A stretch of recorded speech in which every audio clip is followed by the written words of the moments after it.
इस ground breaking ceremony के जरिए डबल इंजन की सरकार ने तेजी से विकास किया, ये उन्होंने कहा। 28 लाख किलोमीटर ऑप्टिकल फाइबर बिछा, इस बात का उन्होंने जिक्र किया। पिछले साल 84 बिलियन डॉलर का रिकॉर्ड एफडीआई रिकॉर्ड निवेश से रोजगार में बढ़ोतरी, इसका जिक्र किया। उत्तर प्रदेश में 5 इंटरनेशनल एयरपोर्ट बन रहे हैं। पीएम गति शक्ति योजना से तेजी से काम हो रहा है। 2014 से पहले चुनिंदा स्टार्टअप थे। आज देश में 70,000 रजिस्टर्ड स्टार्टअप हैं। भारत ने हाल ही में 100 यूनिकॉर्न का रिकॉर्ड बनाया है। उत्तर प्रदेश की इंटरनेशनल कनेक्टिविटी पर जोर है। नीति, निर्णय और नियत से हम विकास के साथ हैं, इसका जिक्र प्रधानमंत्री ने किया। 28 लाख किलोमीटर ऑप्टिकल फाइबर बिछा। डबल इंजन की सरकार में तेजी के साथ विकास हुआ है, इसका उन्होंने जिक्र किया। भारत में रिकॉर्ड एफडीआई आया है, उसका प्रधानमंत्री ने जिक्र किया। वन नेशन वन टैक्स लागू किया। प्रधानमंत्री ने इस बात को कहा कि निवेश को लेकर अब माहौल बदला है। अगले 25 साल नए संकल्प के साल होंगे, नई चुनौती के साथ नए अवसर बने, इसका उन्होंने जिक्र किया। दुनिया भारत की तरफ देख रही है निवेश के लिए। उत्तर प्रदेश जो है वो सबसे अच्छी जगह है। इस बजट में ही हमने गंगा के दोनों किनारों पर, भारत सरकार के बजट की बात कर रहा हूं, 5-5 किलोमीटर के दायरे में केमिकल फ्री नेचुरल फार्मिंग का कॉरिडोर बनाने की घोषणा की है। डिफेंस कॉरिडोर की चर्चा तो होती है, लेकिन इस कॉरिडोर की कोई चर्चा नहीं करता है। यूपी में गंगा 1100 किलोमीटर से ज्यादा लंबी है और यहां के 25 से 30 जिलों से होकर गुजरती है। आप कल्पना कर सकते हैं कि नेचुरल फार्मिंग की कितनी बड़ी संभावना यूपी में बनने जा रही है। यूपी सरकार ने कुछ वर्ष पहले अपनी फूड प्रोसेसिंग नीति भी घोषित की है। मैं समझता हूं कॉरपोरेट वर्ल्ड के लिए, और यहां जो उद्योग जगत के लोग हैं उनसे मैं आग्रहपूर्वक इस विषय पर कहना चाहता हूं, कॉरपोरेट वर्ल्ड के लिए इस समय एग्रीकल्चर में इन्वेस्टमेंट की एक गोल्डन अपॉर्चुनिटी है। यूपी में बन रहा डिफेंस कॉरिडोर भी आपके लिए बेहतरीन संभावनाएं लेकर आ रहा है। भारत में आज डिफेंस मैन्युफैक्चरिंग पर जितना जोर दिया जा रहा है उतना पहले कभी नहीं दिया गया। आत्मनिर्भर भारत अभियान के तहत हमने बड़ी हिम्मत के साथ फैसला किया है। हमने 300 चीजें ऐसी आइडेंटिफाई की हैं और हमने निर्णय किया है कि ये 300 चीजें अब विदेश से नहीं आएगी। यानी मिलिट्री इक्विपमेंट से जुड़ी हुई ये 300 चीजें हैं। मतलब डिफेंस के क्षेत्र में जो मैन्युफैक्चरिंग में आना चाहते हैं उनके लिए इन 300 प्रोडक्ट के लिए तो मार्केट, एश्योर्ड मार्केट अवेलेबल है। इसका भी आपको बहुत ज्यादा लाभ मिलेगा। साथियों, हम मैन्युफैक्चरिंग और ट्रांसपोर्ट जैसे पारंपरिक बिजनेस की डिमांड को पूरा करने के लिए फिजिकल इंफ्रास्ट्रक्चर को आधुनिक बना रहे हैं। यहां यूपी में भी आधुनिक पावर ग्रिड हो, गैस पाइपलाइन का नेटवर्क हो या फिर मल्टी मॉडल कनेक्टिविटी, सभी पर 21वीं सदी की आवश्यकताओं के अनुसार काम हो रहा है। आज यूपी में जितने किलोमीटर एक्सप्रेसवे पर काम हो रहा है वो अपने आप में एक रिकॉर्ड है। आधुनिक एक्सप्रेसवे का सशक्त नेटवर्क उत्तर प्रदेश के सभी इकोनॉमिक जोन्स को आपस में कनेक्ट करने वाला है। जल्द ही यूपी की पहचान आधुनिक रेलवे इंफ्रास्ट्रक्चर के संगम के रूप में भी होने वाली है। ईस्टर्न और वेस्टर्न डेडिकेटेड फ्रेट कॉरिडोर यही यूपी में आपस में एक दूसरे से जुड़ने वाले हैं। काशी का सांसद हूं, तो एक सांसद के नाते मैं ये लोभ छोड़ नहीं सकता हूं, मोह छोड़ नहीं सकता हूं। तो मैं इतना तो चाहूंगा कि आप लोग बहुत व्यस्त होते हैं, लेकिन कभी समय निकाल करके मेरी काशी देख के आइए। काशी बहुत बदली,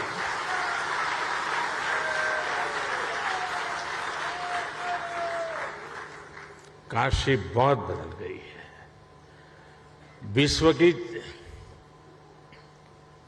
ऐसी नगरी अपनी पुरातन सामर्थ्य के साथ नए रंग रूप में सज सकती हैं, ये उत्तर प्रदेश की ताकत का जीता जागता उदाहरण है।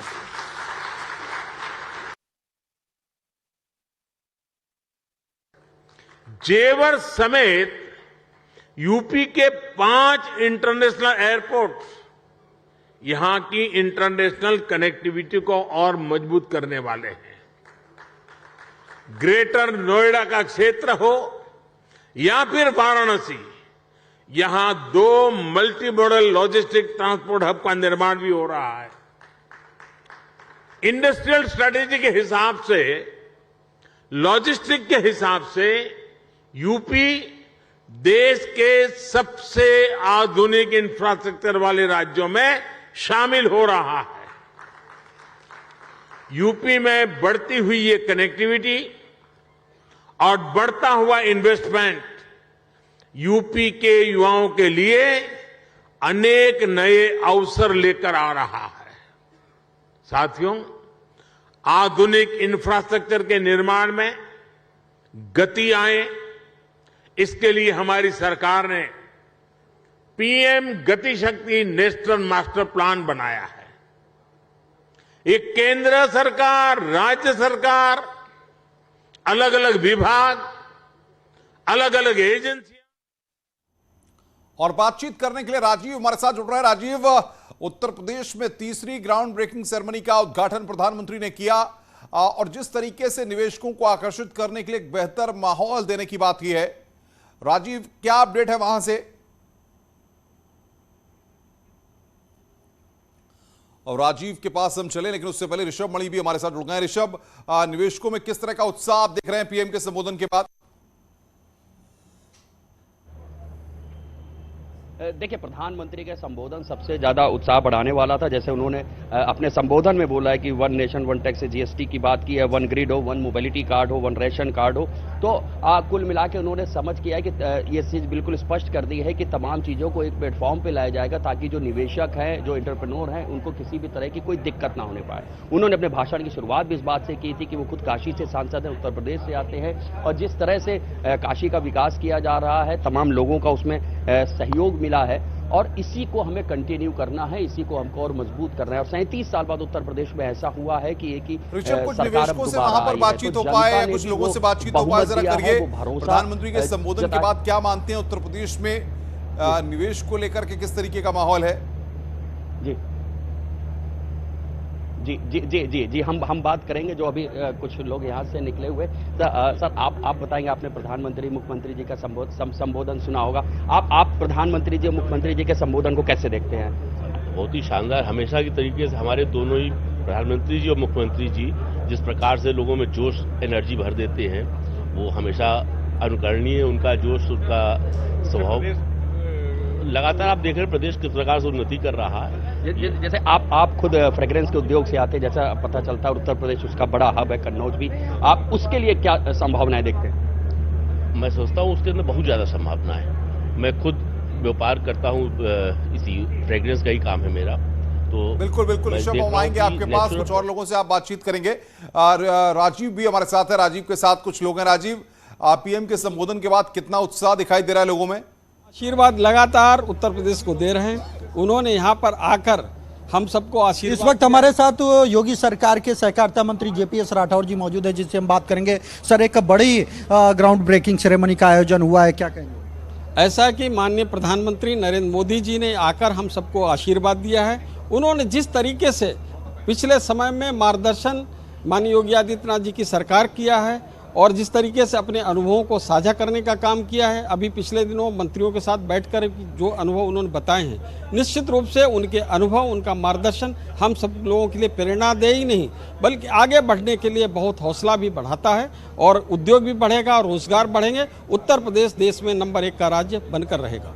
जैसा कि आपने सुना था, ये हैं सहकारिता मंत्री जेपीएस राठौर, जिनका कहना है कि जो उत्तर प्रदेश में निवेश आया है उसको सरल और सुलभ बनाएंगे। हमारे साथ मोहसिन रजा जी भी मौजूद हैं। सर, आज बड़ी ग्राउंड ब्रेकिंग सेरेमनी का आयोजन हुआ, क्या उत्तर प्रदेश अब आदरणीय योगी जी के नेतृत्व में और देश माननीय प्रधानमंत्री आदरणीय मोदी जी के नेतृत्व में बहुत तेजी से आगे बढ़ रहा है और ये तीसरी ब्रेकिंग सेरेमनी इस बात का पर्याय है और इस बात का परिचारक है कि हम आज $1 ट्रिलियन की जो इकोनॉमी है उसकी तरफ तेजी से अग्रसर हो रहे हैं और तमाम उत्तर प्रदेश में जिस तरह से उद्यमियों का विश्वास और उद्योगपतियों का बढ़ रहा है, ये अपने आप में दर्शाता है कि हमारे प्रदेश में रोजगार सृजित होंगे। लाखों लाख युवाओं के लिए बहुत अच्छा एक अवसर आया है, जो कि लगातार पिछले 5 वर्षों से लेकर ये 6ठे साल में हम जब आज इंटर हो रहे हैं, तो तीसरी ब्रेकिंग सेरेमनी माननीय प्रधानमंत्री के द्वारा जो हुई है, इससे बहुत बड़ा लाभ उत्तर प्रदेश को और हम अर्थव्यवस्था में दूसरे स्थान पर पहुंच गए हैं देश की अन्य राज्यों की तुलना में।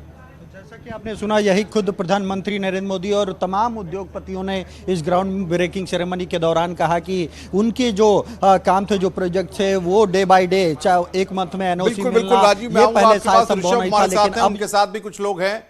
ऋषभ, वहां पर जो लोग निकल रहे हैं, तमाम लोग पीएम के संबोधन के बाद किस तरीके से रिएक्ट कर रहे हैं?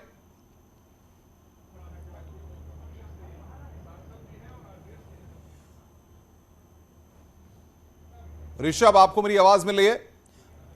ऋषभ के पास हम चलेंगे, लेकिन राजीव के पास एक बार फिर करते हैं। राजीव, अपडेट दीजिए वहां से। आवाज मुझे मिल रही है। अनुभव, इस वक्त हमारे साथ कैबिनेट मंत्री संजय निषाद जी मौजूद हैं। सर, क्या कहेंगे ग्राउंड ब्रेकिंग सेरेमनी का? मैं बधाई दूंगा मोदी जी को, योगी जी को, कि उन्होंने एक जनता का विश्वास प्राप्त किया और पहली बार 37 साल में है। पिछली सरकारों किस तरीके से उत्तर प्रदेश की सुरक्षा व्यवस्था और यहाँ के जो गवर्नमेंट था वो खराब था, और आज उत्तर प्रदेश की जनता ने दोबारा मोहर मारा है, दोबारा विश्वास जताया। उस विश्वास की देन है कि आज इस उत्तर प्रदेश में निवेश करने के लिए आज लोग निवेशक लोग हैं। आज मैं धन्यवाद दूंगा मोदी जी को, योगी जी को। दोनों आदमियों ने एक ही बात कही कि भाई परफॉर्मेंस भी होगा, रिफॉर्म भी होगा, ट्रांसफॉर्मेशन भी होगा, कि अगर ज़रूरत हुआ तो इनकी सुरक्षा के लिए, इनके विकास के लिए हमें नीतियों में बदलाव करना पड़ा, तो इस जनता के लिए हम निवेशकों को सुरक्षित रखेंगे। हमारे साथ कुछ निवेशक भी मौजूद हैं जिसे हम बात करेंगे। सर, आज ग्राउंड ब्रेकिंग सेरेमनी का आयोजन हुआ है, क्या लगता है कि उत्तर प्रदेश में कितनी ये बहुत बढ़िया आज हुआ, क्योंकि 80,000 करोड़ से ऊपर की जो निवेश की आज संभावनाएं धरातल पे आई हैं, और ये एक बहुत अच्छा कदम है। तीसरी ग्राउंड ब्रेकिंग सेरेमनी आज हुई है। प्रधानमंत्री जी ने भी विश्वास दिलाया और इन्होंने भी विश्वास दिलाया, योगी जी ने, कि इससे सबसे बड़ी अहम चीज़ है कि जो कानून व्यवस्था जो योगी जी ने यहाँ की दुरुस्त कर दी है, जो कि हम सोच भी नहीं सकते थे पहले। आज राष्ट्रपति रामनाथ कोविंद अपने पैतृक गांव परौख जाएंगे। वहीं लखनऊ में ग्राउंड ब्रेकिंग सेरेमनी के बाद पीएम मोदी भी परौख जाएंगे। इस दौरान राज्यपाल आनंदीबेन पटेल और सीएम योगी भी मौजूद रहेंगे। जानकारी के मुताबिक राष्ट्रपति और प्रधानमंत्री परौख दौरे पर पथरी देवी के दर्शन करने भी जाएंगे।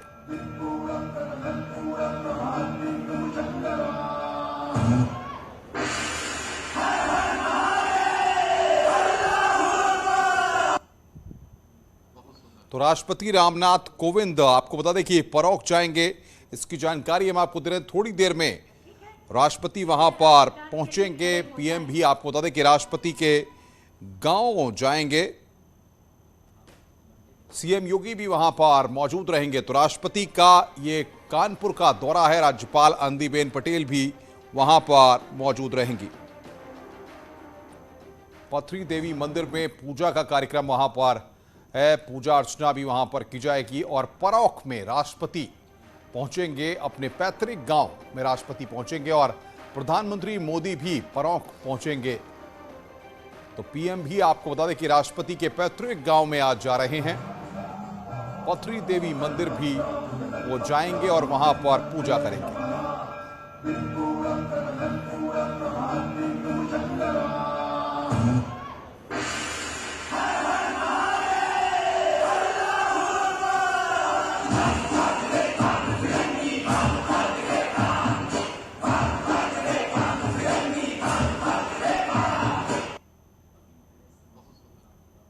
बहरहाल राष्ट्रपति का मिनट टू मिनट क्या प्रोग्राम है वो भी हम आपको आपकी स्क्रीन पर लगातार बता रहे हैं कि 2:30 बजे परौक गांव में जनसभा का कार्यक्रम रखा गया है। उसमें 1:20 पर परौक गांव पहुंचने का कार्यक्रम है। 1:45 पर पथरी माता मंदिर में पूजा अर्चना का कार्यक्रम है। तो उत्साह है, उनकी भाभी हमारे साथ हैं। मैम, आज राष्ट्रपति आ रहे हैं, कैसा लग रहा है? बहुत खुश है, अच्छा लग रहा है। आपके क्या छोटे देवर हैं? छोटे हैं सही। आपके देवर हैं? हाँ। तो पहले आखिरी मुलाकात कब हुई थी आपकी? आखिर राष्ट्रपति भवन गए थे राष्ट्रपति। हाँ। आज कैसा लग रहा है आपको? आज तो हमें बहुत अच्छा लग रहा है। हमारे देवर राष्ट्रपति है तो हम यहाँ पहुँच गए यार। और प्रधानमंत्री जी भी आ रहे हैं तो क्या लगा? बहुत खुश है यार, बहुत अच्छा लग रहा है। आप मिलने जाएंगी? हाँ, मिल जाएंगे। व्यवस्था है मिलन की। अच्छा, और घर के और लोग भी आए हैं? हाँ, बहुत लोग हैं, बहुत बिटिया आई, बेटा आई, बहू है, बहुत लोग हैं। आपने बताइए उनके परिवार के, उनकी भाभी हैं जिनका कहना है कि राष्ट्रपति बनने के बाद वो यहाँ आ रहे हैं तो हमारे निश्चित तौर पर गर्व की बात है, और इसके बाद ये उनसे मिलने जाएंगी भी। यानी कहीं ना कहीं उनका परिवार अतोत्साहित दिख रहा है। आशीष पांडे के साथ अमित गंजू, न्यूज 18 परौक, कानपुर देहात के लोगों से यहाँ पर बातचीत कर रहे हैं। सुरक्षा के भी पुख्ता इंतजाम कानपुर में है। ये मिनट टू मिनट कार्यक्रम और लोगों की भीड़। अमित गंजू हमारे साथ सीधे जुड़ गए हैं बातचीत करने के लिए। अमित, बताइए किस तरीके से परौंख में आज राष्ट्रपति, प्रधानमंत्री, राज्यपाल और मुख्यमंत्री के स्वागत की तैयारियां की गई हैं? देखिए, मैं आपको बताना चाहूंगा, इतना शोर हो रहा है मगर फिर भी शुरू में आपको सुन पा रहा हूँ। आप ये जानना चाह रहे हैं कि परौख में क्या है? परौख में आज किसी उत्सव से कम दिन नहीं लग रहा। मैं अपने कैमरामैन आशीष से कहूंगा इसको पहन करके दिखाएं कितना लोग अतोत्साहित है। हजारों की संख्या में 25,000 की कैपेसिटी बताई जा रही है। और ये वो दीर्घा है जहां उनके फैमिली मेंबर्स इस टाइम है, सारे फैमिली मेंबर्स बैठे हैं उनके नियर और नियर। अगर बात करें ठीक सामने उनके भाई प्यारेलाल जी बैठे हैं जो रामनाथ कोविंद के भाई हैं, सगे छोटे भाई हैं। हम उनसे बात करते हैं। सर, कैसा लग रहा है ये? आज का दिन कैसा लग रहा है? बहुत अच्छा लग रहा है, बहुत अच्छा लग रहा है। अच्छा लग रहा है। देखिए, उनके भाई, उनके भाभी, उनके परिवार के लोग हैं, किस तरह उनके नियर और डियर जितने भी उनके खून खानदान के